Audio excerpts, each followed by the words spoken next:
भाजपची घोडदौड रोखण्यासाठी स्वच्छ प्रतिमेच्या प्रियांका गांधींना काँग्रेस निवडणुकीच्या रणमैदानात उतरवणार अशी चर्चा आपण नेहमीच ऐकतो. पण आता महाराष्ट्रातही अशीच चर्चा सुरू झाली आहे. राष्ट्रवादी काँग्रेसच्या गोटात आत्तापर्यंत मवाळ वाटणाऱ्या सुप्रिया सुळे गेल्या काही दिवसात अचानक आक्रमक झाल्या. केंद्र आणि राज्य सरकारवर तोफ डागण्यात ही पवार कन्या आघाडीवर आहे. कोपर्डी बलात्कार प्रकरणी 2 दिवसात आरोपपत्र दाखल झालं नाही तर रस्त्यावर उतरण्याचा इशारा देऊन सुप्रिया सुळेंनी थेट मुख्यमंत्र्यांनाच आव्हान दिलंय. हात जोडून आपल्या सगळ्यांच्या विनंती करते महाराष्ट्राच्या मुख्यमंत्र्याला, बाबा रे या महिलेला न्याय मिळून दे. जर ह्या महाराष्ट्राच्या मुख्यमंत्र्यांनी पुढच्या 2 दिवसात चार्जशीट दाखल केली नाही तर राष्ट्रवादी काँग्रेस पक्ष रस्त्यावर उतरून त्या कोपर्डीच्या मुलीला न्याय मिळवून देईल.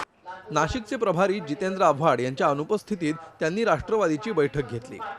आगामी निवडणुकांच्या दृष्टीनं मोर्चे बांधणी केली. कांद्यावरून सरकारला घेरण्यासाठी सटाणा तालुक्यात कांदा परिषद घेतली. स्मार्ट सिटी योजनेवर टीका करताना ना खाता हूं ना खाने देता हूं या मोदींच्या घोषणेची त्यांनी खिल्ली उडवली. आणि मला आठवतं ते एक भाषण करायचे, ना खाऊंगा ना खाने दूंगा. आपण काय बिचारी साधं मराठी लोक हो आपण. आपल्याला काय वाटायचं, बाबा म्हणते भ्रष्टाचार, ना खाऊंगा ना खाने दूंगा. भाऊ तो त्याच्याबद्दल म्हणत नव्हता, तो कांद्या आणि टमाट्याबद्दल बोलत होता, ना खाऊंगा ना खाने दूंगा. अशी परिस्थिती आहे. त्याच्यामुळे सगळा खेळ फसवा-फसवीचा आहे.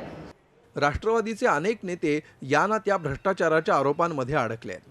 माजी मंत्री छगन भुजबळ, आमदार रमेश कदम असे नेते तर तुरुंगवासात आहेत.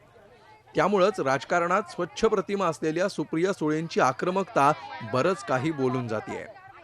कोपर्डी प्रकरणी रस्त्यावर उतरण्याचा त्यांचा इशारा म्हणजे भविष्यातल्या बदलांची नांदीच मानली जाते.